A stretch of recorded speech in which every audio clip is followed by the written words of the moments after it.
Selamat datang di Islamic Education Channel. Di channel ini Anda akan mendapatkan video-video tentang Islam dan secara khusus video-video pembelajaran terkait mata kuliah pendidikan agama Islam di perguruan tinggi umum, khususnya di Universitas Pendidikan Indonesia. Bagi Anda yang baru berkunjung ke channel ini, jangan lupa untuk subscribe. Dan supaya mendapatkan notifikasi dari semua video yang kami upload, jangan lupa pula untuk mengaktifkan tombol lonceng.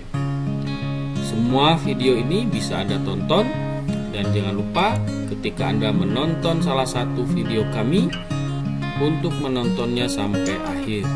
Dan jangan lupa pula untuk memijit tombol like. Kalau merasa Anda video ini bermanfaat, silahkan untuk share. Dan kalau ada pertanyaan serta masukan ke channel ini, silahkan klik di tombol komentar.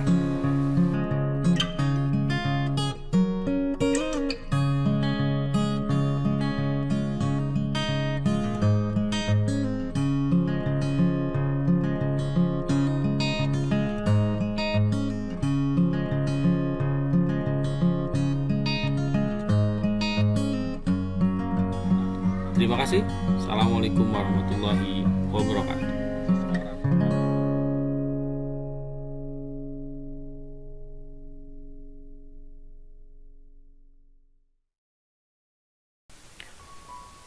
Bismillahirrahmanirrahim. Assalamualaikum warahmatullahi wabarakatuh. Bertemu kembali dengan saya di video terakhir dalam topik taksonomi Bloom. Di video pertama saya sudah menjelaskan tentang urgensi dari tujuan pembelajaran dan bagaimana taksonomi yang dibuat oleh Bloom itu mampu mempermudah kita dalam merumuskan indikator pembelajaran. Dan di video kedua saya sudah menjelaskan dimensi pertama, yaitu dimensi pengetahuan dalam taksonomi Bloom. Dan di video terakhir ini saya akan menjelaskan dimensi kedua dari taksonomi Bloom, yaitu proses kognitif. Dalam dimensi proses kognitif Bloom yang disempurnakan oleh muridnya Anderson dan Caldwell, masih tetap ada 6 tingkatan proses kognitif. Yang pertama, mengingat atau dikenal dengan C1, yaitu aktivitas berpikir berupa mengambil pengetahuan yang relevan dari ingatan jangka panjang. Jadi hanya proses mengingat saja. Ya. Lalu yang kedua, proses kognitif memahami atau yang dikenal dengan C2, yaitu proses kognitif berupa membangun arti dari proses pembelajaran, termasuk komunikasi lisan, tertulis, dan gambar. Artinya di sini siswa mampu menggunakan bahasa sendiri dalam memahami sesuatu, ya, bukan sekedar recall. Lalu yang ketiga ada mengaplikasikan atau dikenal dengan C3. Nah, mengaplikasikan itu adalah proses kognitif di mana siswa mampu melakukan atau menggunakan prosedur di dalam situasi yang tidak biasa. Lalu yang keempat adalah proses kognitif menganalisis atau yang dikenal dengan C4. Nah, menganalisis itu adalah proses kognitif di mana siswa mampu memecah materi ke dalam bagian-bagiannya dan menentukan bagaimana bagian-bagian itu berhubungan atau terhubungkan antar bagian dan hubungannya itu ke struktur atau tujuan secara keseluruhan. Jadi proses menguraikan sesuatu atau memecah materi menjadi bagian-bagian tertentu. Itu proses kognitif menganalisis. Yang kelima, proses kognitif mengevaluasi, yaitu membuat pertimbangan berdasarkan kriteria atau standar tertentu. Jadi ketika siswa mampu melakukan penilaian dengan didasarkan pada standar atau kriteria tertentu, maka itu yang dimaksud dengan proses kognitif mengevaluasi. Dan yang terakhir adalah proses kognitif level tertinggi, yaitu mengkreasi, di mana di tahap ini siswa mampu menggunakan pengetahuan yang sudah dimilikinya untuk menyelesaikan persoalan-persoalan baru, sehingga bisa dalam proses penyelesaian persoalan baru tersebut bisa jadi melahirkan pengetahuan yang baru. Nah, itu yang dimaksud dengan mengkreasi secara umum. Nah, selanjutnya Kalau keenam proses kognitif ini dikelompokkan, itu bisa diklasifikasikan seperti yang terlihat dalam slide ini. Untuk yang level pertama C1 mengingat itu termasuk dalam low order thinking skill atau level berpikir tingkat rendah. Juga termasuk yang C2 memahami itu termasuk low order thinking skill atau level berpikir tingkat rendah. Sementara C3 mengaplikasikan itu termasuk ke medium order thinking skill atau level berpikir tingkat menengah. Sementara untuk C4 sampai 5 itu dikategorikan sebagai higher order thinking skill atau keterampilan berpikir tingkat tinggi ya. C4, C5 dan C6 itu level klasifikasi dari level proses kognitif. Nah, sekarang kita bahas lebih detail lagi ke 6 level itu. Yang pertama adalah proses kognitif mengingat, yaitu menghasilkan informasi yang tepat dari memori. Jadi merecall, terutama memori jangka panjang.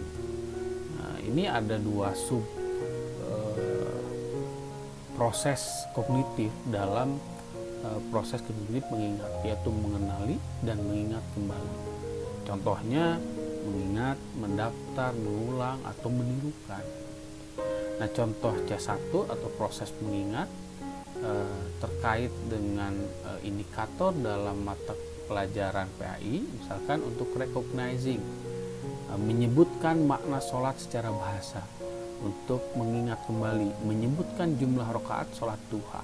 Nah, indikator ini bentuk evaluasinya bisa bentuk pertanyaannya misalkan yang termasuk definisi sholat secara bahasa adalah itu untuk mengukur ketercapaian kemampuan siswa untuk mampu menyebutkan makna sholat secara bahasa.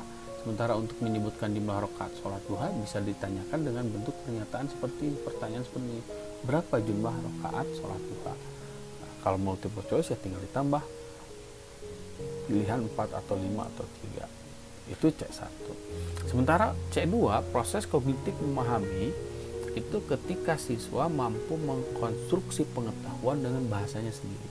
Jadi siswa dikatakan memahami bila mereka dapat mengkonstruksi makna dari pesan-pesan pembelajaran, baik yang bersifat lisan, tulisan ataupun grafis yang disampaikan melalui pengajaran, buku atau layar komputer, termasuk pengalaman belajar itu melalui bahasa sendiri. Jadi kemampuan siswa untuk menangkap pesan pembelajaran dan mengungkapkannya dengan bahasa sendiri, bukan hanya sekedar mengingat. Itu yang dimaksud dengan proses kognitif memahami.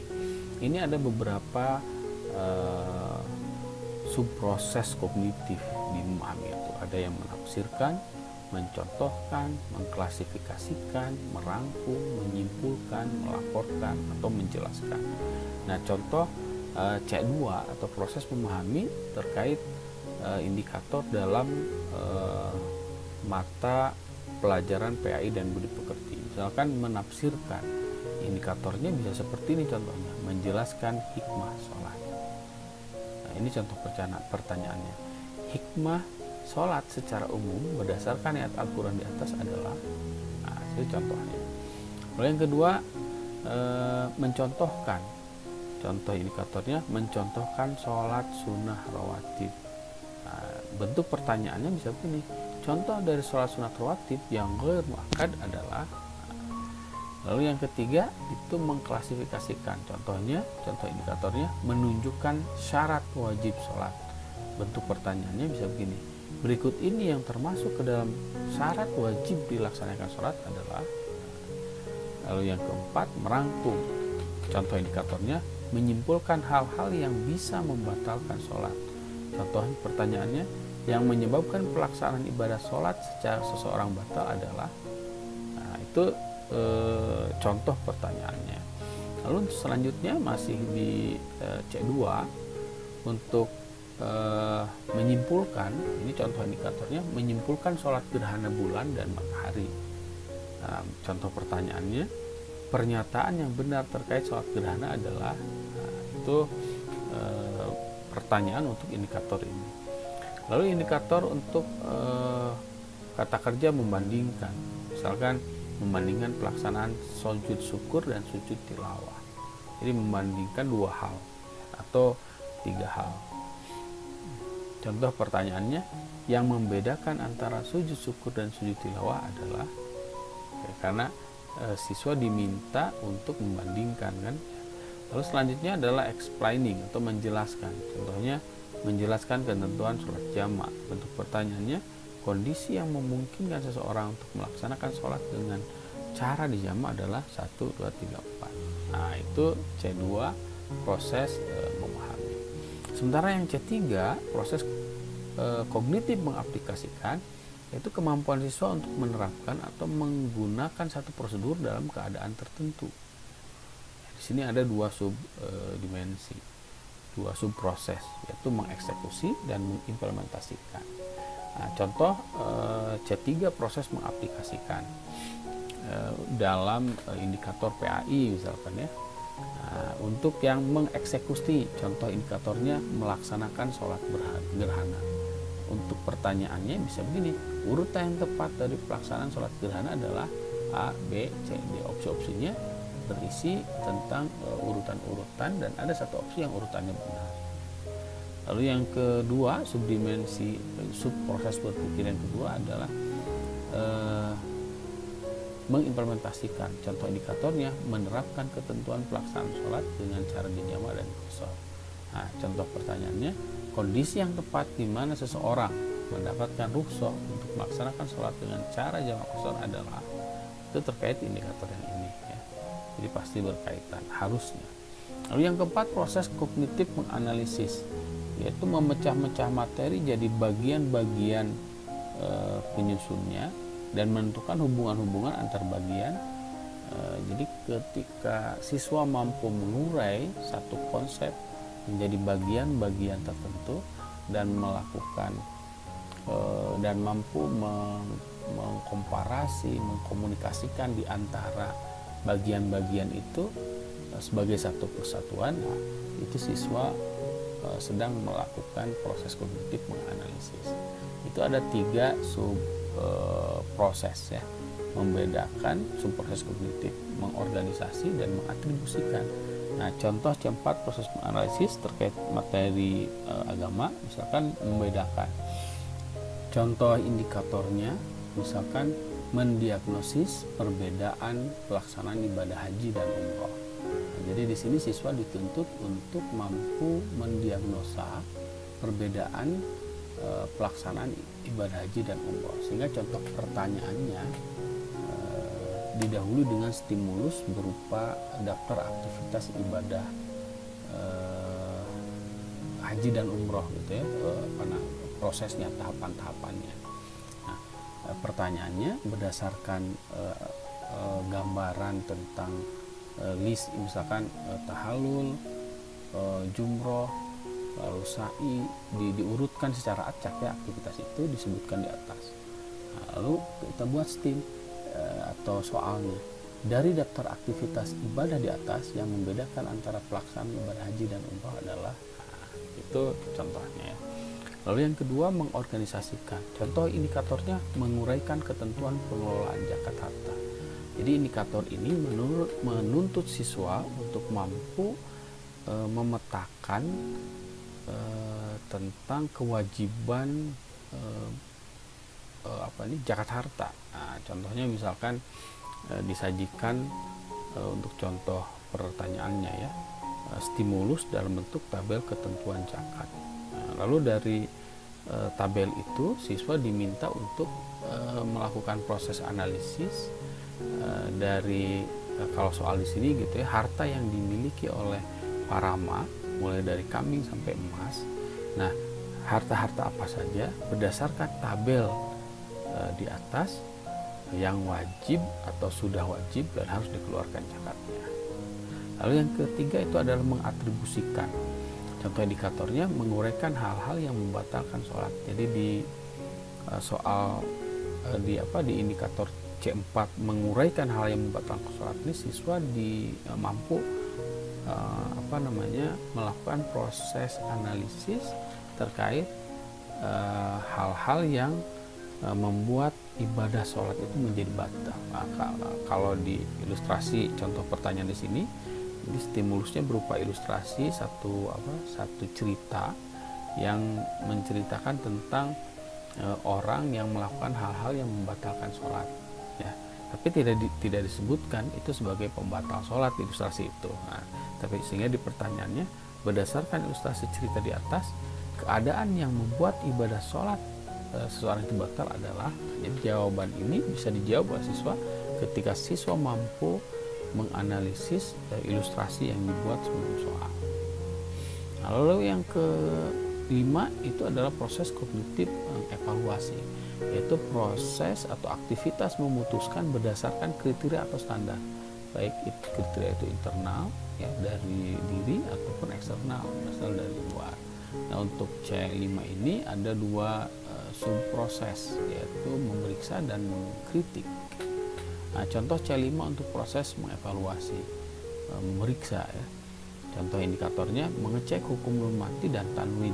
Jadi siswa mampu melakukan evaluasi terkait bacaan hukum nun mati dan tanwin, gitu ya. Nah, untuk contoh pertanyaannya misalkan, ya, disajikan tabel hukum nun mati dan tanwin. Nah, berdasarkan tabel hukum nun mati dan tanwin di atas, cara membaca yang benar dari kata yang digarisbawahi dalam ayat Al-Quran di atas adalah, jadi siswa dituntut untuk menilai hukum dari satu kata dalam ayat yang digarisbawahi dan menentukan hukum nun mati dan tanwin itu berdasarkan kriteria yang tersaji dalam tabel sebelum soal ini. Nah, lalu yang kedua itu contoh yang kedua, indikator kedua, memvalidasi ketentuan pembayaran zakat harta, sama, ya, seperti tadi. Jadi siswa diminta untuk mengidentifikasi harta-harta mana saja yang dimiliki oleh para amal di sini yang telah dikenai kewajiban zakat. Lalu yang kedua, mengkritik misalkan. Nah, ini contoh indikatornya. Siswa mampu memeriksa teks hadis berdasarkan klasifikasinya misalkan, ya.